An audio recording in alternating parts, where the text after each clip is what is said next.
스가랴 8장 1절부터 8절까지 한 절씩 교독하겠습니다. 만군의 여호와의 말씀이 임하여 이르시되 만군의 여호와가 이같이 말하노라. 내가 시온을 위하여 크게 질투하며 그를 위하여 크게 분노함으로 질투하노라. 여호와가 이같이 말하노라. 내가 시온에 돌아와 예루살렘 가운데에 거하리니 예루살렘은 진리의 성읍이라 일컫겠고 만군의 여호와의 산은 성산이라 일컫게 되리라. 만군의 여호와가 이같이 말하노라. 예루살렘 길거리에 늙은 남자들과 늙은 여자들이 다시 앉을 것이라. 다 나이가 많음으로 저마다 손에 지팡이를 잡을 것이요 그 성읍 거리에 소년과 소녀들이 가득하여 거기에서 뛰놀리라. 만군의 여호와가 이같이 말하노라. 이 일이 그날에 남은 백성의 눈에는 기이하려니와 내 눈에야 어찌 기이하겠느냐. 만군의 여호와의 말이니라. 만군의 여호와가 이같이 말하노라. 보라, 내가 내 백성을 해가 뜨는 땅과 해가 지는 땅에서부터 구원하여 내고 인도하여다가 예루살렘 가운데 거주하게 하리니 그들은 내 백성이 되고 나는 진리와 공의로 그들의 하나님이 되리라. 아멘. 7장과 8장은 완전한 반전을 보여줍니다. 7장 마지막 절 14절, 오늘 본문 바로 앞에 있는 14절 말씀에 보면 하나님께서는 이스라엘 백성에게 강한 바람을 불어서 알지 못하는 여러 나라로 그들을 흩으셨고 그들이 포로로 끌려가고 나자 남은 예루살렘은 황폐한 곳이 되었다고 말씀하셨습니다. 그리고 오늘 본문 8절 말씀에 와서는 하나님께서 이렇게 말씀하십니다. 3절 말씀에 여호와가 이같이 말하노라. 내가 시온에 돌아와 예루살렘 가운데 거하리니 예루살렘은 진리의 성읍이라 일컫겠고 만군의 여호와의 산은 성산이라 일컫게 되리라. 하나님께서는 이 말씀대로 이루셨습니다. 70년 포로 생활을 마치고 그들을 다시 돌아오게 하셨습니다. 그런데 왜 하나님께서는 이 70년의 고통의 시간을 그들에게 주셨을까요? 마치 손바닥을 뒤집듯이 하나님께서 그들을 흩으셨다가 70년 후에 왜 그들을 다시 불러 모으시고 진리의 성읍이라 하나님의 거룩한 산이라 부르도록 다시 회복시키셨을까요? 그들이 잘못한 것에 대해서 하나님께서는 단순하게 벌 주신 걸까요? 아니면 더 깊은 하나님의 목적이 있었을까요?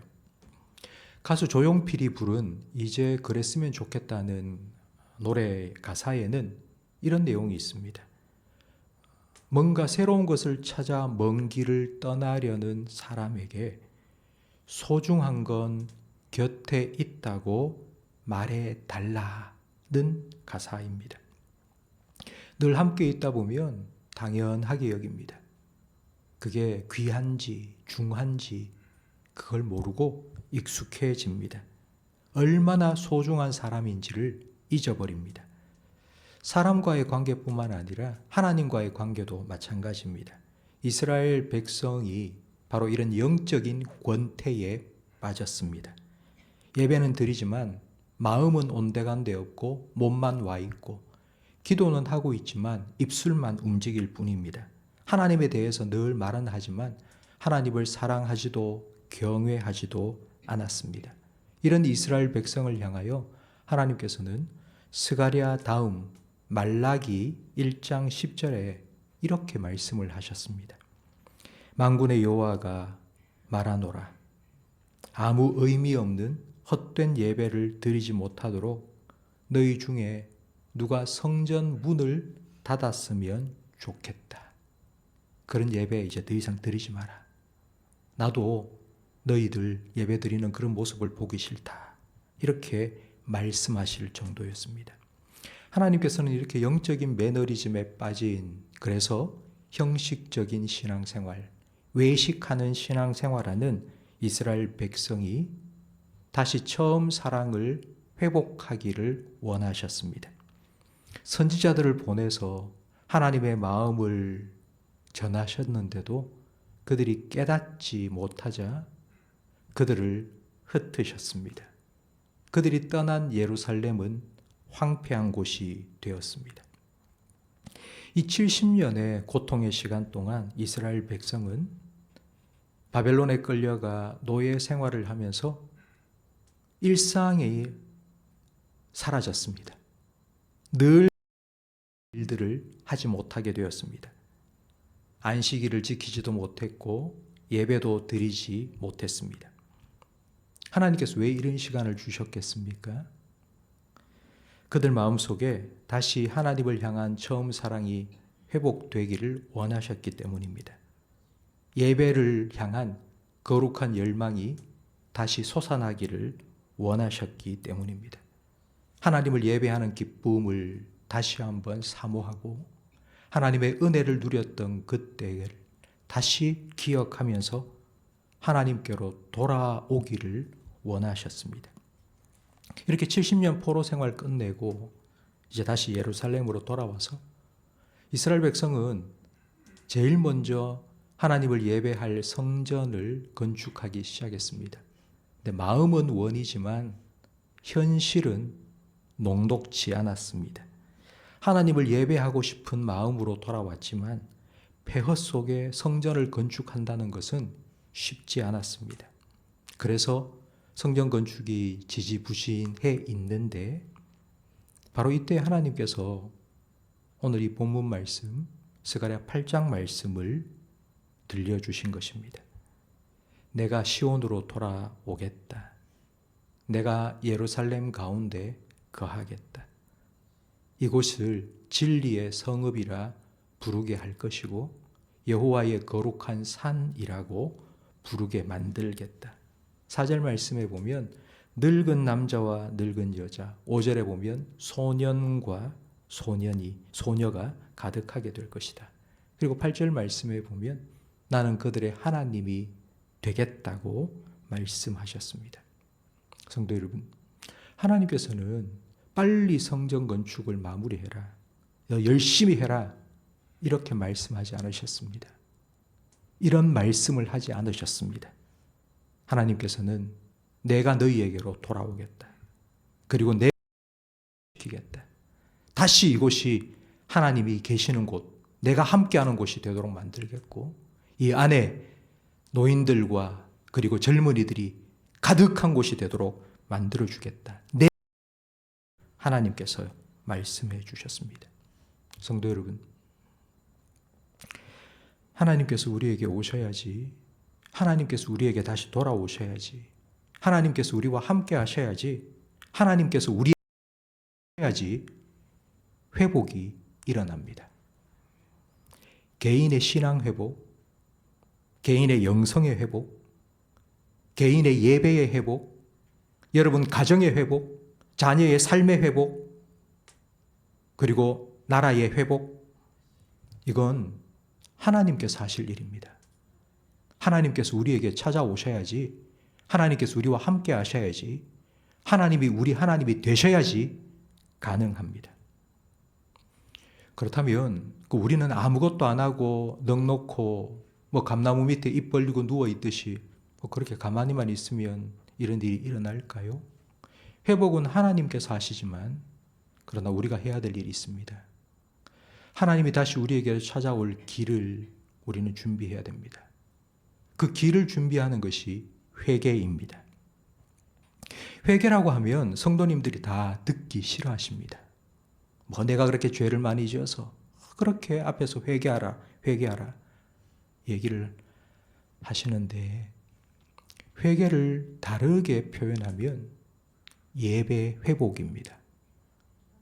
내 안에 가득한 나의 욕망과 세상의 모든 것들을 다 내려놓고 마땅히 하나님이 계셔야 될 그 자리에 하나님을 모시는 것이, 그게 바로 회개고 그게 예배 회복입니다.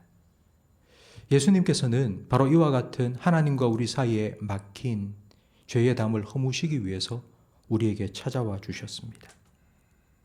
그래서 하나님께로 나아갈 새롭고 산 길을 십자가 위에서 자기의 육체를 찢으심으로 열어놓으셨습니다. 성도 여러분, 오늘 하루를 살아가시면서 아마 여러분의 말과 행동을 통해서 하나님과 나 사이에 또 내가 만들어 놓은 휘장이 가려질 때가 있을 것입니다. 그때 예수님 앞에 더러워진 발을 그냥 쑥 내미십시오. 예수님께서 발을 씻어주겠다고, 내가 너의 발을 씻겨주지 아니하면 너와 나는 상관이 없다고 말씀을 하신 것을 기억하시면서 예수님 앞에 여러분 나아가십시오. 발 좀 씻겨달라고. 십자가의 보혈의 공로로 나를 정결하게 해달라고. 그래서 다시 은혜의 보좌 앞에서 하나님과 함께 동행하는 삶을 살아갈 수 있도록, 그래서 내 삶이 진리의 삶이 되고 내가 성산이 아니라 성도가 되어 살아갈 수 있도록 다시 회복시켜 달라고 주님 앞에, 예수님 앞에 나아가시기 바랍니다. 예수님께서는 이렇게 우리와 영원히 함께할 임마누엘 하나님이 되셔서 우리에게 찾아와 주셨습니다. 오늘 우리가 함께 부른 찬송가 90장 가사처럼 예수님은 포도나무에 우리는 그의 가지입니다. 예수님은 영원히 우리와 함께 하실 수 있도록 우리를 포도나무이신 예수님께 접붙여 주셨습니다. 그 예수님과 함께 있으면 우리의 삶에는 회복이 일어납니다. 기쁨이 회복되고 평안이 회복되고 예배가 회복되고 하나님 주시는 축복도 회복됩니다. 사랑하는 성도 여러분, 하나님께서 여러분에게 이미 허락하신 이 놀라운 은혜를 오늘도 누리시기를 간절히 바랍니다. 하나님께서 우리에게 찾아오셨습니다. 그러면 우리가 하나님께로 돌아가면 됩니다. 여러분의 삶에 이런 회복이, 신앙의 회복이, 예배의 회복이, 진정한 회복이 예수 그리스도를 통하여서 다시 한번 경험되고 누릴 수 있기를 축복합니다. 기도하겠습니다. 하나님 아버지, 우리의 모습이 어떠하든지 하나님께서 우리에게 돌아오셔서 우리의 하나님이 되어 주시겠다고 다시 한번 우리에게 말씀하여 주셔서 감사합니다. 우리의 마음을, 그리고 우리의 가정을, 우리 교회를, 우리나라와 민족을 주님께 부탁드립니다. 내가 다시 돌아와서 내가 너희와 함께 거하며 그곳을 황폐한 곳이 아니라 진리의 성읍, 거룩한 산이라고 부르게 만들겠다고 약속하여 주신 것처럼 오늘 이 기도의 자리는 모든 성도들의 삶에도 예수님께서 임마누엘 하여 주시고 매 순간순간마다 하나님의 임재를 느끼며 살아갈 수 있도록 은혜를 베풀어 주시옵소서. 예수님 이름으로 기도합니다. 아멘.